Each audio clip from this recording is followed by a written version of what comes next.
We haven't Yeah. done one. Hey guys, thanks so much for joining. Of course, I got my co-host Brian the Beast Robinson here, and our special guest today, director and actor Joe Cornet. Hi guys.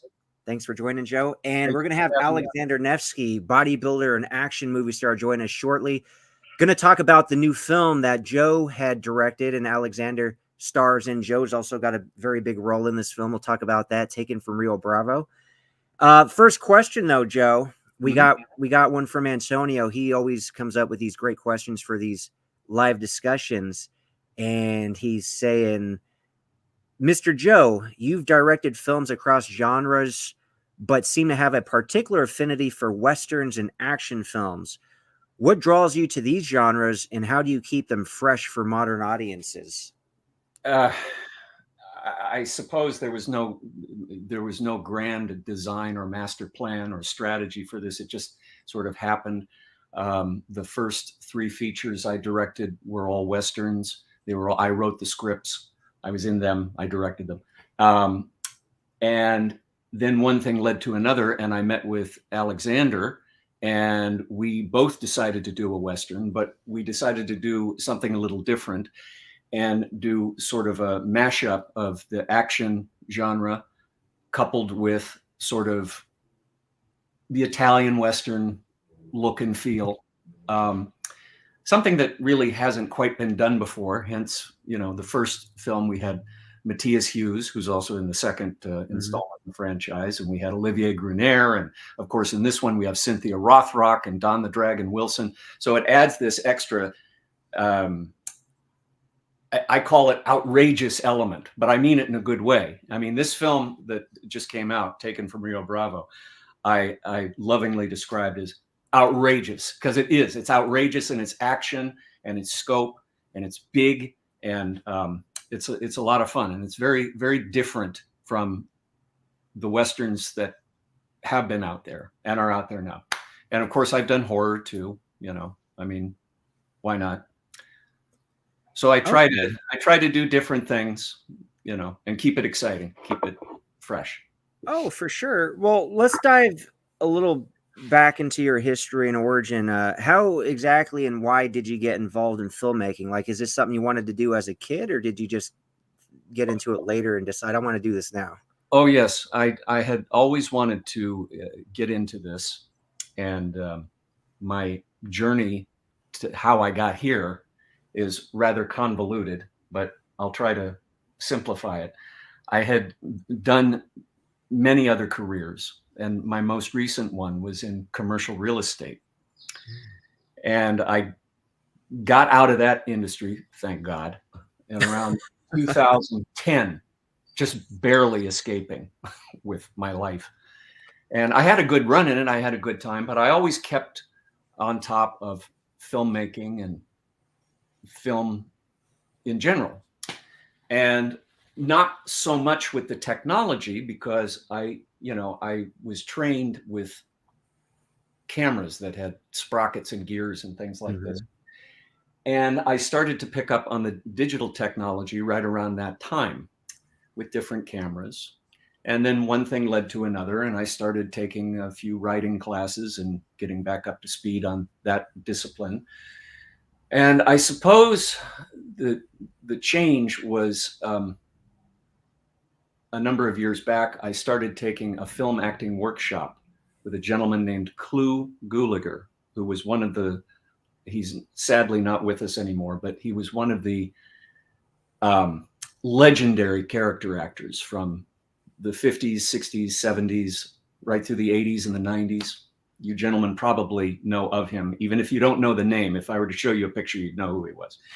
And I took his film acting workshop, and the next thing I know, here I am, and I bankrolled my first feature and my next 2. And then that led me to Alexander, and then we started doing films together. And here we are, having a marvelous time, by the way. Speaking of which, and okay, guys, Alexander. How are you doing, guys? Can you hear me? Yeah. We are doing great. How are you doing? Good. Very good. Trying to adjust my camera right here. You can hear me well. You can see me. Yes. Great movie, by the way, Alexander. You definitely Thank you. pull off that action hero in such a cool way, just the way the film opens. And obviously, you got to blow away a lot of the villains in style and just look very stoic and powerful doing it. So I quite enjoyed the film. Thank you very Stoic much. is the word. Thank you. I like that. That's how it defines you, stoic. Thank you. Thank you. Thank you for the compliment. Now, this is He's actually, guys, he's not merely stoic. He's actually very funny. Oh, is he? He is. He's very funny. It's a great blend. Great sense of humor. Stoicism and humor have to go together, I think. Mhm. They should do a follow up to Jingle All the Way. I'm thinking Alexander in the sequel. Yes. I'll that's do true. that. I'll direct that for you. No problem. Yes. Thank Hey, you so both, this- guys. Thank you for watching the movie. Thank you. Oh yeah, thanks for sharing it, and thanks for coming on here. So this is, of course, the second in the series. So just to catch people up to speed, can you tell us about your character? Because this character is based on a real guy. He's a real guy. You know, he based on John Basil Turchin, who was a real colonel of Imperial Guards in the Russian Empire in the beginning of the 19th century. So he immigrated to the United States with his wife, I think maybe like a decade before Civil War. And when Civil War started, he was already an American citizen, and he joined the Union. And he started as a colonel, but finished as a brigadier general. And he was promoted to brigadier general by President Lincoln himself. And in our movies, in the first one, Gunfight at Rio Bravo, and in this one, Taken from Rio Bravo, we're trying to, create like a special world of what might happen to him after the war, because this guy, he disappeared after the war, So I just hope that our film, brought more positivity into the world. That's because this guy who I played definitely did. When you say like he just disappeared after the war, so is there like no historical record of what he ended up getting involved with or what he did with his life? In reality, David, of course there is some record. There's some small record. Okay. But again, he finished the war as a brigadier general. And he met with 3 presidents, not just with Lincoln. I think he met with 2 more. I think he also met with Grant, and he met with another one. And everyone was expecting him to have a huge career after the war, but he decided not to do it. And he, I think he died like in the beginning of 20th century, before World War I. And there is a record of him, yes. But, you remember Tarantino. Tarantino always change history, right? And make it a little bit better. So that's exactly what Joe and I did with this one. Okay. Yeah, very cool.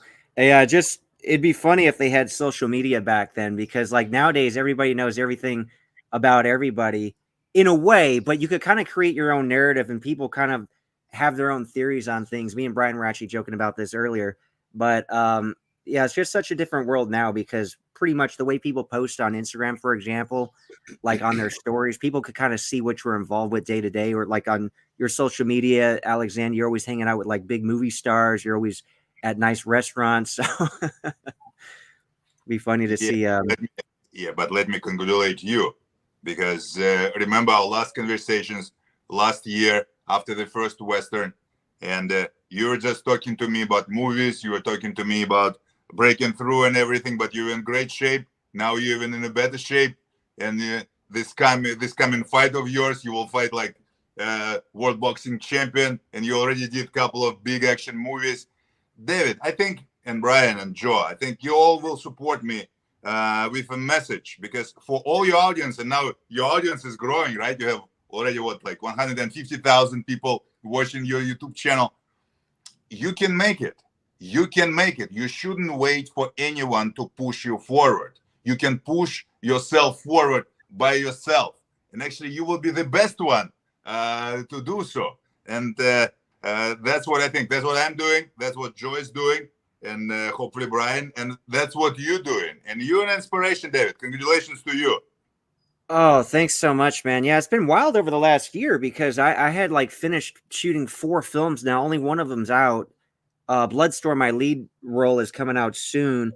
And then like that fight you had referenced, I'll just quickly mention it again. Sugar Shane Mosley, one of the greatest boxers of all time. So literally, if I beat him, I would have done what like Jake Paul has never even tried to do: fight a guy on that level in boxing.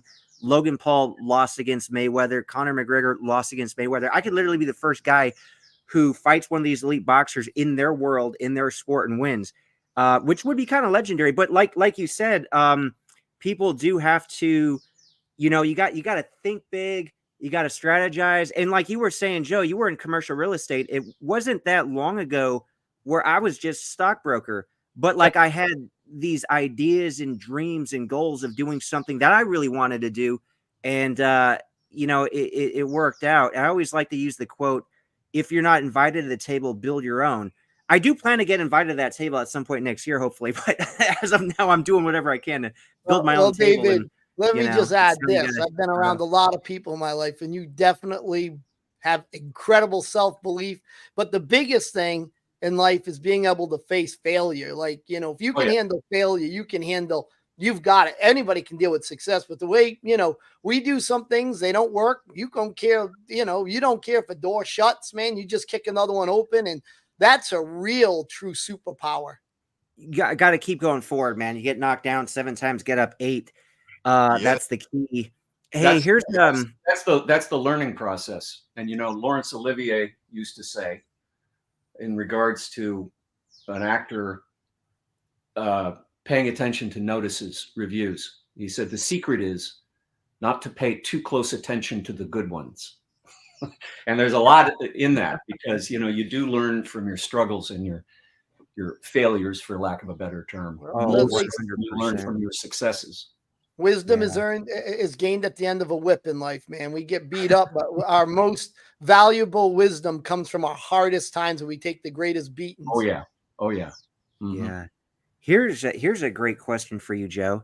Mm-hmm. As a director who's also spent time in front of the camera, how has your experience as an actor influenced your empathy and approach to directing others?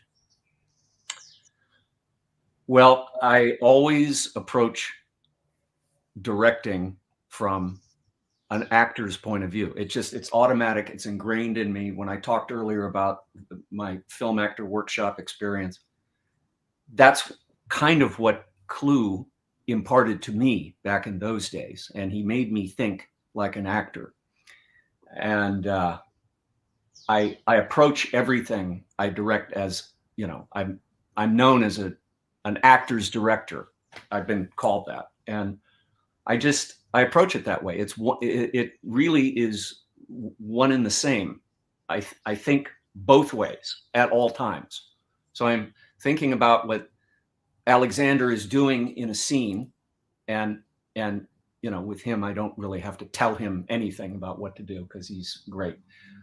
But I'm also thinking of it from a compositional point of view, what the frame looks like and so forth, and where he is in that frame. And if he's with somebody else in that frame, where that person is. Okay. If that Alexander, share your experience, how it is working with a director like Joe. Obviously, you guys get along well because you've done multiple films together already. So. Oh, yeah. Yes, we did. Before I start, let me just get back to Brian's point for a second. And actually, we all mentioned it. Arnold Schwarzenegger once said that when you are successful, it's not really shows your strength, but when you're really down and refuse to give up, and that's where strength is. And I have a huge table right here in my home office, and here's the humidor which Arnold gave me for my birthday. This is Terminator 3 humidor right here, and it's that's a box from it which he signed for my birthday. It's I was fortunate to do all the things I'm doing. And if we talk about directors, I worked with Walter Hill. Walter Hill made it undisputed in 2001. It was my very first film, my very first Hollywood credit back then. And after that, I worked with Sofia Coppola. I worked with Andrzej Bartkowiak. I worked with Stuart Cooper, who won Berlin Film Festival twice. I worked with some other independent directors. I worked with action stars who made movies. Mark Dacascos and his directorial debut, Showdown in Manila. I produced it and I starred in it.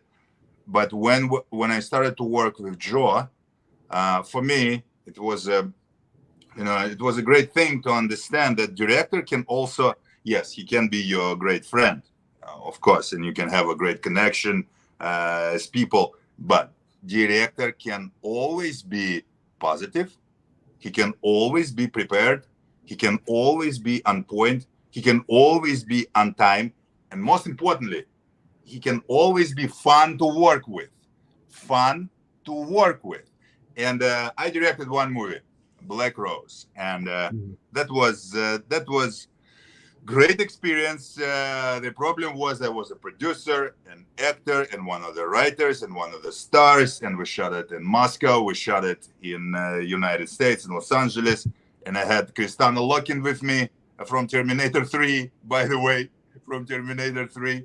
And Robert Davi and Adrian Paul from Highlander TV show, and a bunch of other, actually Matthias Hughes, who will know, was also in the movie.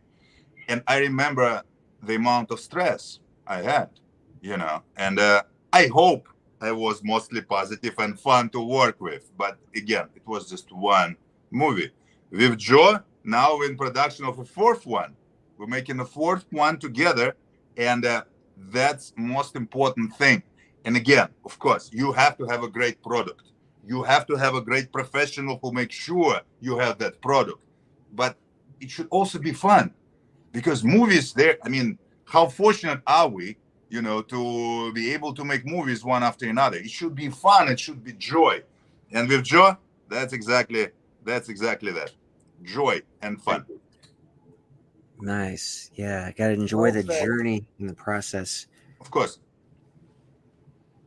Here's a great question from Antonio, and you could start that, because this is asked to both you guys, but you could start, Joe. So Antonio is asking, speaking on Brian's point, what's the failure or setback in your career that later revealed itself as a crucial turning point for your growth as an artist?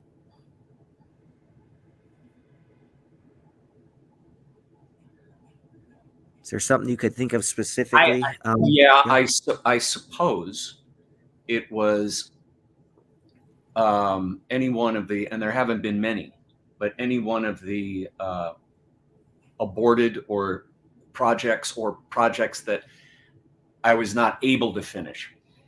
And there was always, a very good reason that I was never able to finish some of these. And I'm going back to sort of my earlier days, when I had other things that I had planned for, written scripts for, I had hired actors, and I had started the production, and for whatever reason, it just doesn't come together. Now, I could remember one time specifically, and this was very early on, and this was a learning curve. When I had, and Alexander, I think you've had this in your career a couple of times too, but when certain key people, for whatever reason, just decide not to show up, and you're like, everybody's standing around waiting, and your actor or one of your crew or whatever, and there's like no explanation. You're trying to get somebody on the phone. There's no answer. They've disappeared. That's happened to me. Obviously, I learned certain things to do to ensure that never happened again. Also, with these projects of mine that never either started but fumbled or never got off the ground, you go back and you say, okay, well, what was the concept here that I was trying to do, and why did it fail? And you go, okay, well, I was trying something in this genre. It was maybe too much for me at the time. Maybe I didn't have the budget available to me at the time. I didn't have the professionals that I have available to me now back then, so you learn from that. I think that's a big learning curve. And also, keeping in mind what is appropriate for you at your various stages of your life, your so-called career, whatever, we want to call it. And, I started this sort of as just, Alexander talked about having fun. I started this sort of just for fun, but I was pretty serious about getting it going. And I never dreamed that I would get a distribution deal right on the heels of finishing the edit of my first feature. I never, that wasn't something I was strategizing for, but it happened. And I was able to strategize further on to make the next 2 films I made roll into the same distro deals. So that's sort of a learning curve. Yeah, it's, and just as statistics, so the audience knows, 90% of independent films never get completed. So just actually finishing one and getting it distributed.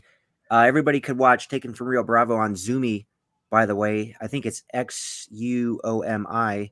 It's XUMO. Yeah. Oh, okay. You guys could all stream that. Yep.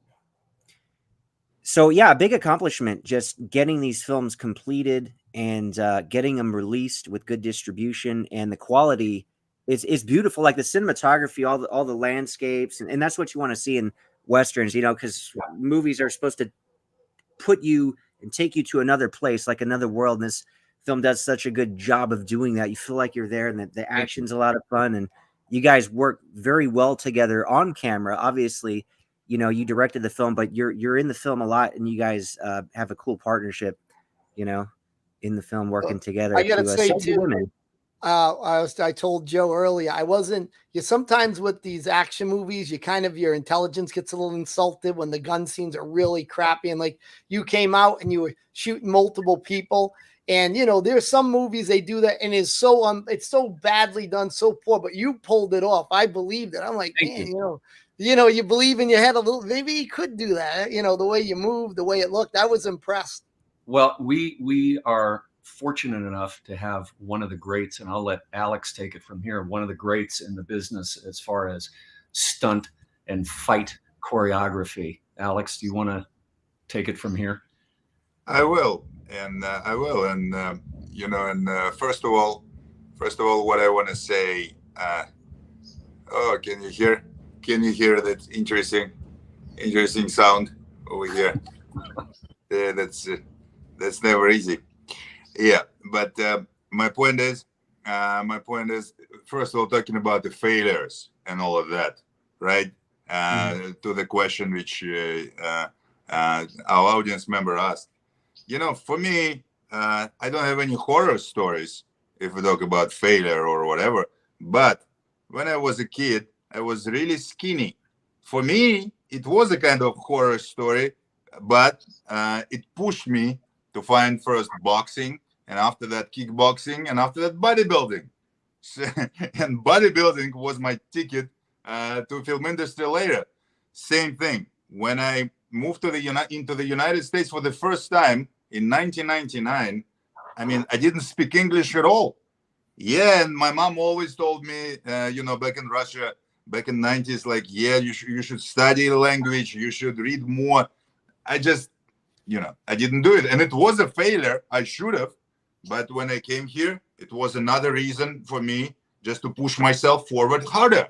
And that's how I ended up at the UCLA, and started to learn English. And after that, at least Strasberg Theater Institute, I started to learn acting, which was another interesting story.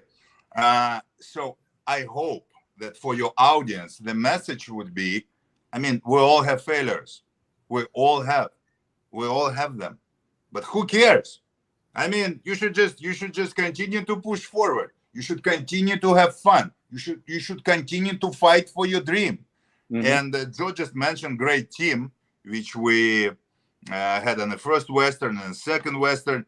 And thank you again for complimenting us, because again, I think it's a huge achievement to Joe, because what he did, he was able, and you, David, my witness over here, because you, I don't know, Brian probably too, we're all fans of action movies, like classic action movies. We want to have more action. But Joe, first of all, is a huge fan of Western.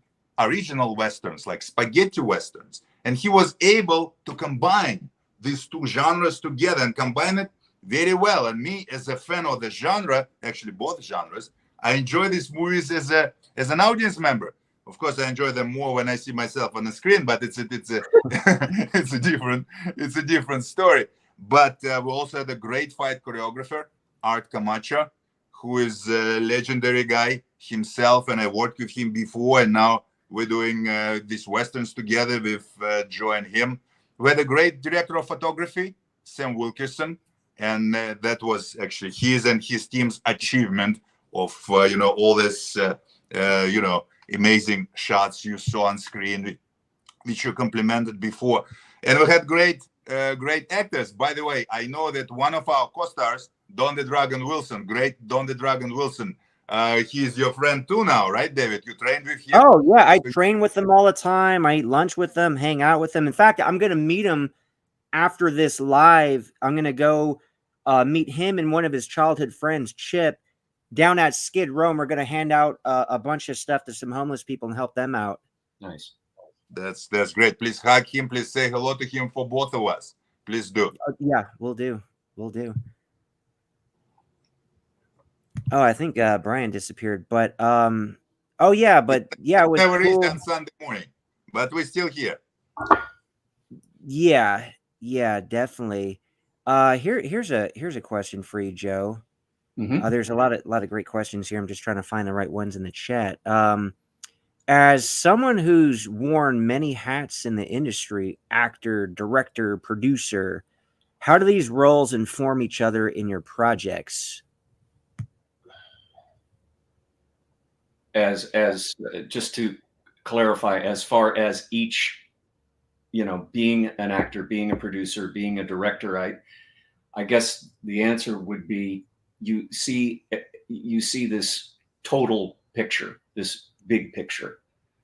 And whenever we start one of these projects, that's the way I think. And I'm thinking all the time, as I spoke earlier about you, I think as a director, simultaneously thinking as an actor, what should the actor be concentrating on? What should he or she be doing? And what should I be doing as the director to capture that? So just add producer, sometimes add writer to that. So you see things in the bigger picture. And one of the interesting approaches that Alex and I have is that he's very good at strategy. And he's taught me a lot about how to strategize for that big picture. Meaning you don't just think, well, I have this script here and I want to make it. And you're just limited to that. Or I want to get hired as an actor and you're just thinking, he's thinking in that big picture. So he always has his producer hat on and he's thinking, okay, we're going to make this movie. Now, we've cast these people. How are we going to, number one, finish the picture, which you mentioned earlier about, most of these indies never get finished because there's no strategy oftentimes. So we have that strategy. Alex has that strategy, which is to think forward beyond what you're doing right here, beyond your acting, you're doing this script here, beyond that, beyond the post, beyond the musical composition, how it's going to sound, and where are you going to take it strategically? What is the best time to release it? How to release it? How to create the buzz? How to pick the right platform? I mean, we've had movies on all kinds of different platforms, Amazon Prime movies, what have you. This is an interesting one, and one that Alexander personally chose was this Zumo, which is an interesting new, streaming network. And so we think in the big picture, how are these films going to look? Who are we going to present them to? How do we present them and where? If that makes any sense. I kind of rambled. Joe, thank you very much. Thank you for the compliment. But that's very important point you made, and I think, David, it's important for your audience, because so many people, they just dream about making a movie, and a lot of them basically even they are trying to do that. It's just they should look at all of that as a puzzle, like when we all were kids, like a puzzle, because there's very important parts of this puzzle, and if you miss a couple of them, your puzzle will not be finished. Kind of like you can have an amazing car right there, an amazing new car, but if you don't have a key to start the engine, you cannot go anywhere, right? Or if something small wrong with that engine, just a little thing, you cannot go anywhere. So in independent filmmaking, you have to make sure that your puzzle works, David. And talking about strategy and talking about distribution, which is also very important. For example, first one, when me and you, David, spoke about first one last year, Shout Factory released it right away to the. We had limited theaters, we had a theatrical premiere. After that, it was everywhere on video on demand to rent and buy, and we had the DVD in Walmart and everywhere, because it's still a business, especially for Westerns, DVD and Blu-rays. And you even have a DVD from us, I hope, somewhere there, which Joe and I signed for you. You remember that? In my bookcase, With this one, thank you. With this one, it was, it's a year and a half later, and you know what Tubi is, and all your audience knows Tubi now, because 20th Century, even when it was 20th Century Fox before Disney bought it, 20th Century bought Tubi and made Tubi the new thing. They have studio movies, they have independent movies, they have originals now and everything. So NBC Universal bought Zumo Play, and now basically Zumo Play has all the chances to be new Tubi. And so we gave Zumo Play an exclusive, and there's a lot of, almost 30 million people, almost 30 million subscribers to that platform. They pushing it very hard. As you saw on the platform, it's always on the front pages and all of that. And we gave them an exclusive. So basically it's like Zumo original movie for next couple of months or a little more. But on November 1st, it will be released on DVD and video on demand and all the digital platforms. And so basically we'll push it again. And, on the 23rd, it will be released in Germany on DVD and Blu-ray and digital platforms. It's already Prime Video movie in the UK. And also it's available on Sky, which is huge in the UK. And I can go on. I can tell you about each country, because Gunfight at Rio Bravo was released in 32 countries in the end of the day. Somewhere in theaters, somewhere on digital, somewhere is Prime Video movie, but in 32 countries. And my point is, for those of us who are fortunate enough to make a movie, the journey will not finish when you with your friends at the screening somewhere watching a film. No, you have to push your movie. You have to make sure it's on all the platforms. You have to make sure money is there. You have to make sure you publicizing it hard. So it's like a baby. It's like a flower, right? Because if you have a flower in your home, you are in charge of that flower. You have to make sure, you put water on it and all of that. It's just, it should be fun. It should be joy, but it's work nonstop, but you're working for yourself. So you should do it, in my opinion. Yeah, 100%. And I do distinctly remember when we talked last year about strategy, because everyone has these dreams, they have these goals, and, there's a lot of people that do put the work in, but if they don't have the strategy, like it doesn't really, it's not going to work at the end of the day. And, I love how you talk about like there's different pieces of a puzzle you put together, because that I talk about that too. Like I've become religious late last year, by the way. But even if somebody's not religious, you could just exchange God for the universe. I believe the universe, I believe God is very, giving. So if you have like an idea, and a goal that you want to do, I believe you're looking and you're working towards it, I believe you will be given the pieces, but it's always up to you to put that together. It's like you said, it's a puzzle. You'll get these different pieces, but you got to figure out how to put it together. And that's where a lot of the work that the individual has to do. But the universe and God is very generous, in my opinion, if you work towards something, but you got to put that puzzle together. Hey, Joe, here's a great question from Antonio. Okay. You've worked with a variety of actors over the years. What qualities in an actor makes you want to work with them again and again? Well, I've been fortunate to have had nothing but almost completely pleasant experiences with anybody I've worked with in front of the camera, which is rare. But I think that, you always want somebody that cares about the performance, cares about how he or she is going to present himself on the screen in front of your lens. And I think that's kind of what I look for. And, we've got great actors in all of these films. And I think of specifically one. I mean, they're all great. And but you take somebody like Carrie Goodwin, who's in both our Rio Bravo franchises, and she approaches it, gives it a backstory, studies it, and then brings it. And and Alexander, the same thing. You care, you study, you discipline yourself, and that's what makes me want to work with you again, as opposed to just, there's a few occasions where we've had some people that just phone it in, but not many.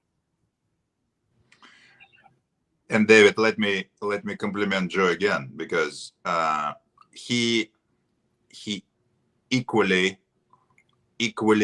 great with Oscar nominated actors, and with people who just who doing some little background work. He is like, it's not a big difference to him. So he worked with them with all his heart, and he provide them with those fun experience we mentioned. Because, for example, on Night of the Caregiver, the horror film we made before Taken From Rio Bravo, I didn't act in it, I just produced it. Eric Roberts was on set, and he was amazing. And of course, it was joy to work with him and to talk to him. And it was my third movie with Eric. And Joe acted in the film, and he played with Eric together, and he also directed him. It was huge fun. But when we had, for example, on one of the Westerns, we had just background cowboys, right, who just ride together a couple of times for a couple of shots. Joe was with them, talking to them about horses and hats and guns, and he was as excited as he was with Eric Roberts, which is a great thing, of course, for him as a human being, but also as a director. So that's it's compliment to you, Joe. Thank you. My pleasure. But this is true. It's not even a compliment. It's true. And one more thing I want to mention. I'm sure you and Brian, you heard all those great music we had in the movie, and it was written by Sean Murray. He's Emmy-nominated composer, and he's an amazing guy who actually introduced us to each other in 2020. Me and Joe. Because Sean was working with me before starting with Black Rose, and he was working with Joe on his film Promise before Gunfight at Rio Bravo. And Sean even wrote a song, a title song, which performed in a movie by Tatiana Neva, my beautiful girlfriend, who also acted in the movie, and she had a great cameo in the movie, and also she performed those songs.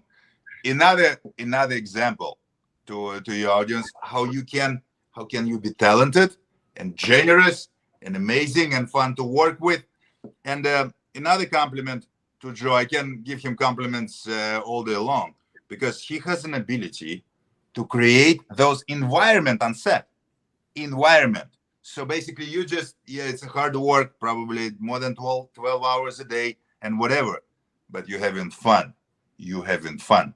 And all those strategy and all those hard work and all those puzzles and all those failures and whatever, of course, it can be there, but fun has to be there as well.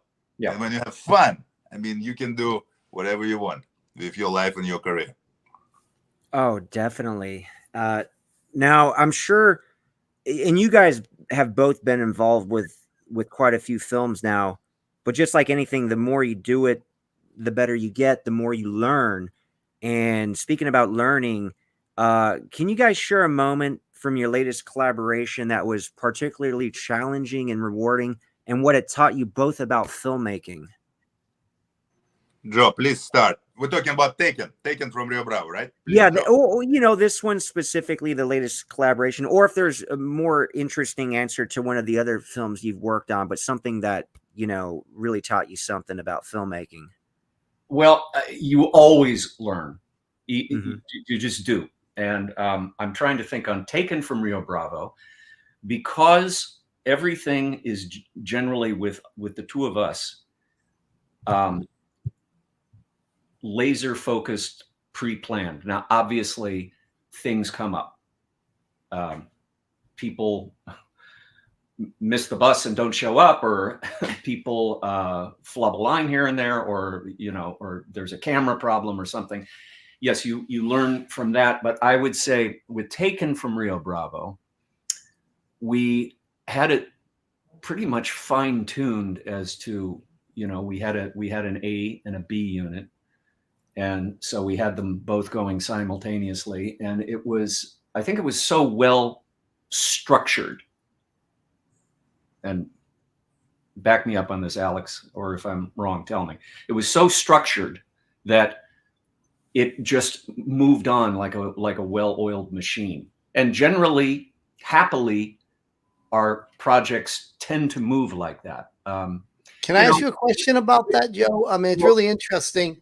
Go ahead. Sorry, I'll have a question. Just to add very quickly, solution to a problem. When you do have a problem, you just brainstorm a way to work around it.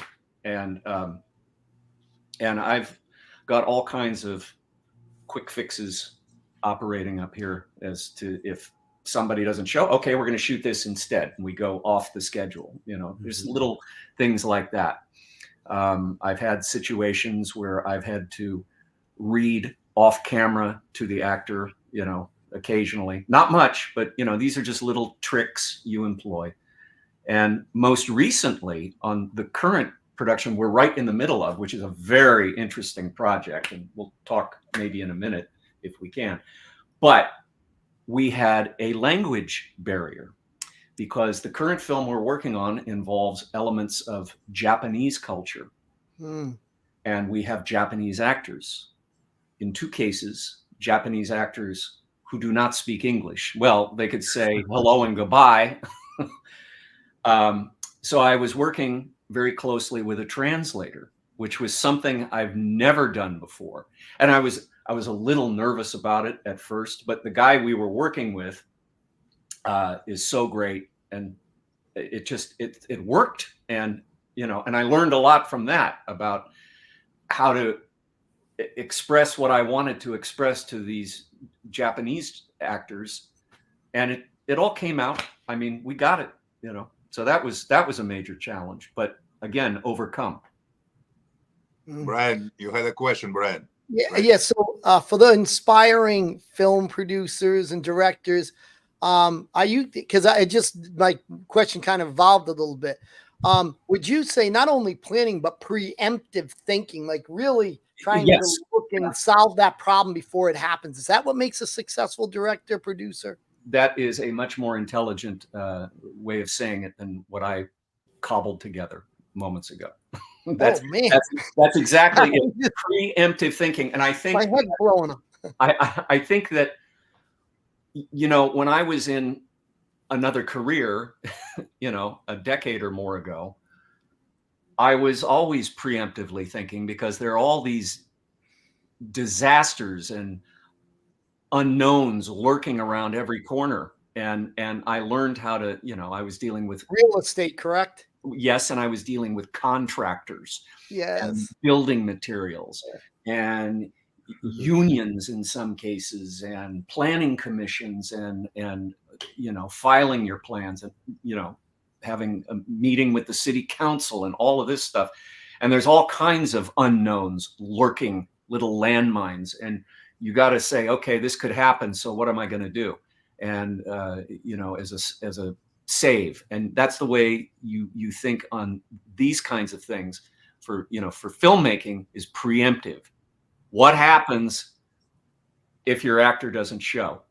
What happens if your equipment breaks down? What happens if it rains? We had that on Taken from Rio Bravo. We were filming, we were about halfway through a scene, and this beautiful Arizona monsoon comes floating in and just drenches everything.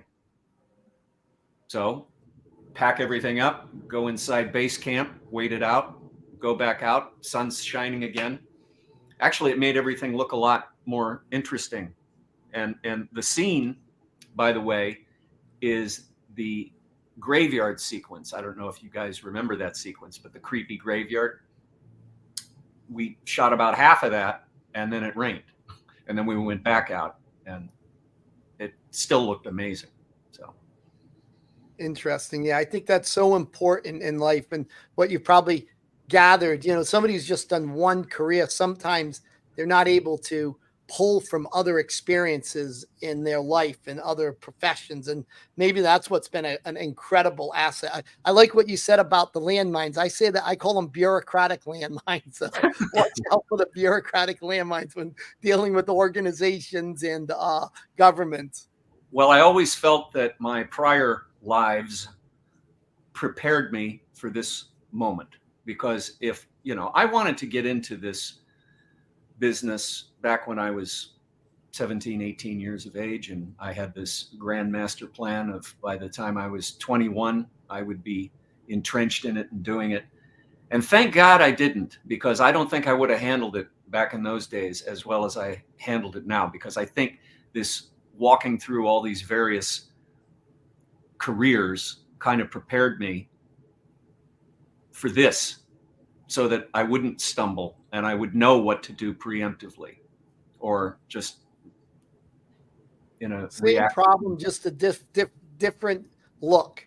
It's just the same thing, and you just project it over from your other experience. You say, all right, it might be a kind of different scenario but it's the same thing that I've seen. It's just organized differently. Yeah. Yes.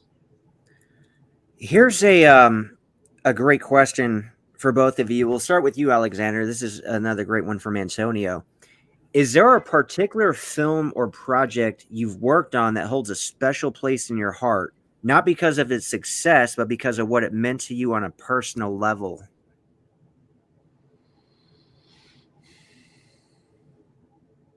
Probably the first one, the first big one, which I produced and starred in. It's called Moscow Heat. It's on Tubi, actually. It's on Tubi. It was shot in 2003. It's with me and Michael York and Richard Tyson and Adrian Paul and Joanna Pakula from Gorky Park.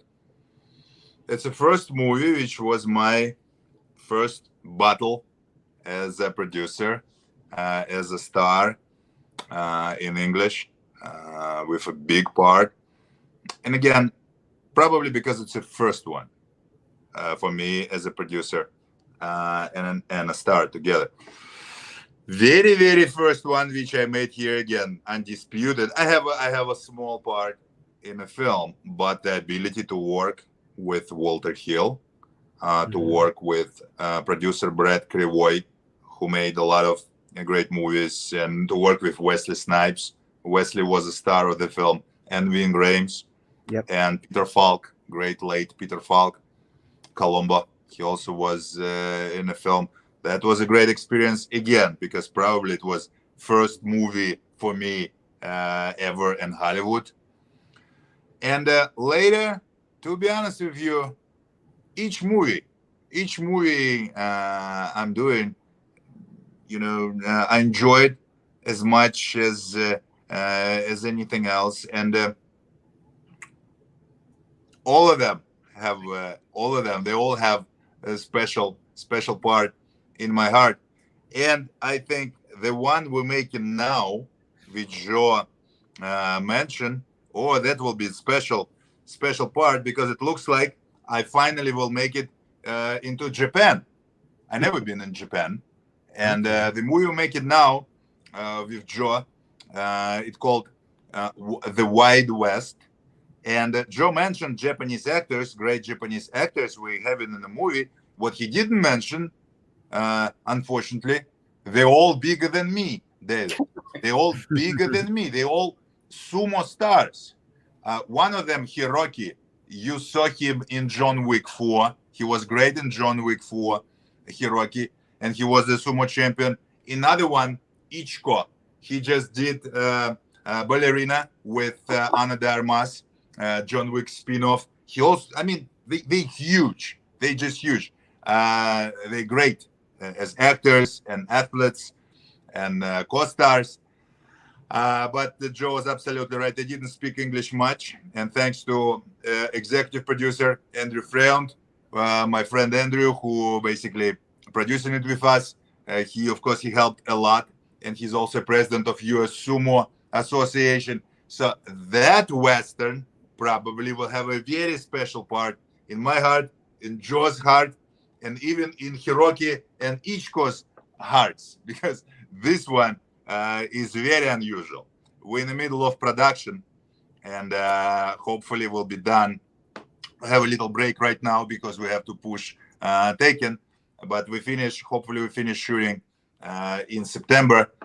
We'll keep you posted on that one. That one, it's it's definitely will have a special part in the heart. Okay. Now this has nothing to do with the Rio Bravo series, right? This is just the standalone one, Western. Yeah. Mm-hmm. Yeah. Okay.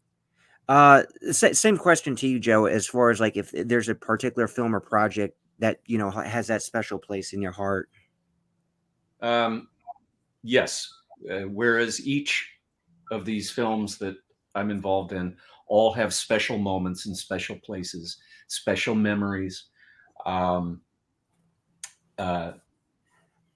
think of Night of the Caregiver, our horror film. I had a great blast making that. It was all night shoots, which I don't necessarily prefer, but those night shoots were fun. And it was just amazing to be on that set and with those people.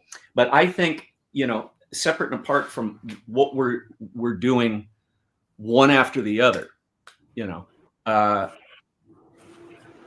I think for me is probably my third film, Promise, because number one, I wrote that script with a lot of love in it. Okay.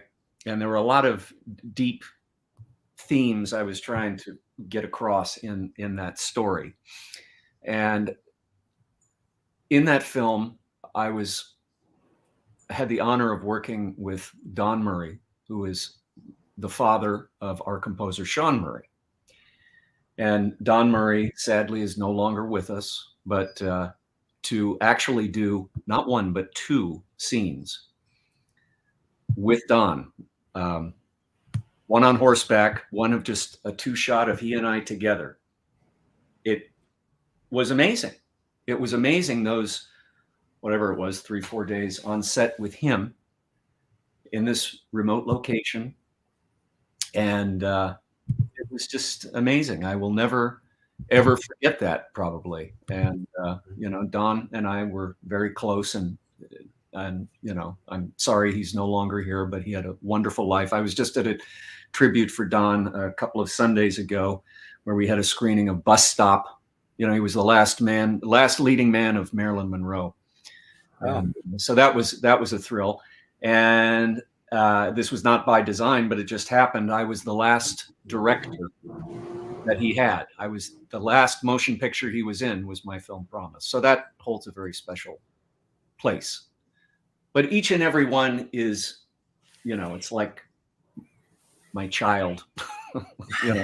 And so each one is equally has precious memories. For sure, for sure. And guys, just to wrap this up, we're coming in on the hour. Great question for both of you. We'll start with you, Alexander. This is from Antonio. Looking back on your careers, what legacy do you hope to leave behind in the world of film, and how do you want to be remembered by future generations of filmmakers? I don't know if I want to be remembered only, by filmmakers, but what I'm trying to do all my life on both sides of the ocean, I'm trying to bring more positivity in the world. I'm trying to inspire people, and I'm trying to push people, push them to push themselves more. That's what I'm trying to do. I did it when I was a bodybuilder, with my bodybuilding books and with everything what I did in Eastern Europe. And here, I'm trying to do the same thing. And that's what I'm doing with movies as well. And maybe it's too early, hopefully too early, to talk about legacy and all of that. Great question, Antonio. Thank you for for that question. But I think what we should do right now, without thinking about legacy yet, right now, unfortunately, there's so much of the negativity around, right? And we'll not go into that. We will not talk about that much. But so many strange things and terrible things are happening, right? So we all should make sure that positivity exists as well. And I just hope that Taken from Rio Bravo will be another, like a little positive thing. Joe and I, and Tatiana, and Kerry, and Don Dragon Wilson, and all our team we're bringing into the world. So that's exactly what you, David, what you're doing, because you pushing people to be more positive, and that's exactly what we're doing. So hopefully we'll be all remembered for that. Yeah, I love your answer, Alexander. And I was going to say the same thing. With what you're ultimately trying to do is what I'm trying to do is negate some of that negativity in the world. It's very easy for people to focus and fixate on that, but they need to switch that mindset and attitude and look at all the positive things. Because if I just go outside, and I have a positive outlook, I'll focus more and it'll reinforce the positive stuff as opposed to the negative. I could find the negative stuff if I want to, but I don't really want to. I'm not going to see it, but I don't need to focus on it. And yeah, so I love the answer, Alexander. Of course, I mean we see eye to eye, and we got a lot of the same beliefs in what we're trying to ultimately do. Yes. And Joe, what about you as far as this question goes? What legacy do you hope to leave behind in the world of film, and how do you want to be remembered by future generations? Well, I think hopefully it's too early in my life to even worry about legacies and future generations. I mean, everything that Alexander just said, everything that you just is true. There's too much negativity out there, and I hope to instill positivity in everything that we do. I mean, even with our deep, dark, and disturbing stuff, like our horror movie that we did a couple of years ago. I mean, stuff like that. I hope that people also have fun with it, and that's what I want to instill right now. And maybe this will carry on throughout the years. Is I hope that when people watch this movie, they have fun. And as I said at the beginning of our time here together, it is outrageous and it is fun. And you are going to have a wild time with this movie. And I hope that that is at least the immediate legacy. As far as legacy down the road, I think it's too early to tell. Hopefully people will say, he was a decent guy. I liked having a martini with him, and he was fun hanging out on a set. Maybe that'll be it. For sure. Humble. Yeah. Well, thanks so much for joining, guys. And of course, everybody watching, make sure to check out the film Taken from Rio Bravo on Zumo. You can stream it. And they are pushing it quite hard, like you mentioned, Alexander, because even when I'm watching it, they have commercial breaks and they play ads. and they'll even play the ad for the film that I'm actually watching. You know, so I know if they're putting that ad just out there and they're putting it out on all the content that is streaming on Zumo. So it's a good push. And like you said, in November, I suppose a few months from now, you're going to have like a physical release, which will be really cool because I know a lot of people still like their physical media. Like even if they don't necessarily put it in their DVD or Blu-ray player, they like to have the copy, almost like a book on a bookshelf type thing. The people still like there it goes right there. Nice. Shameless plug. Yeah, people do like DVDs and Blu-rays, and I still collect them. I love them. It's my preferred methodology if I'm not in a cinema to watch a movie. But these streaming platforms are amazing now. They look amazing. This Zumo Play, it looks amazing. So, yeah, we're very fortunate to have Alexander on top of all this and getting us these really good outlets. And may I just add one more shameless plug? I have a book coming out in about a month or a little bit more. And it's my first book of fiction. It's a novelization of my first Western screenplay with about 4 or 5, I forget how many now, added tales, and it's all Westerns. It's called A Prayer for the Damned and Other Tales of the West. And that'll be out, released by Henry Grape Publishing within the next month or 2. So please look out for that. Yeah, and anybody I'm sure could probably buy it on Amazon, right? Yes, it'll be available on Amazon as well. Mm-hmm. Okay, sounds good. I'll have to check that out. Thank you. Any closing comments, Brian? No, I enjoyed you guys. You're very, there's always something about people who are humble. They have a humble energy, and I think that's great. And I look forward to seeing more of your work and you reviving the Arnold kind of energy. I like that. We need that again. I love it. That's what I felt in that movie. And obviously you've mentored off of him a little bit there. You can see that. So I like that. That's going to be exciting to see. Thank you. Joe, thank you for what you're doing, man. I love it. Thank you, Brian. Thank you very much. And thank you, David. Thank you for supporting our movies, and good luck to you both with everything. Yes. David will cheer for you and your fight. I mean, I have no doubts that you will beat the guy. With all due respect to him, I have no doubts you'll do.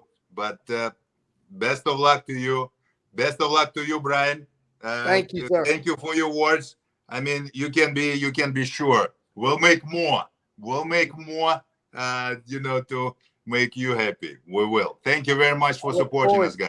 For joining me. It's very, it's important. Thank you. Thanks, Alexander. Thanks, Joe. And thanks, Brian. And thanks, everybody, for watching. We will see you guys next week on another live. Thanks for everything, guys. Thank you. Bye-bye. Bye, guys. All right.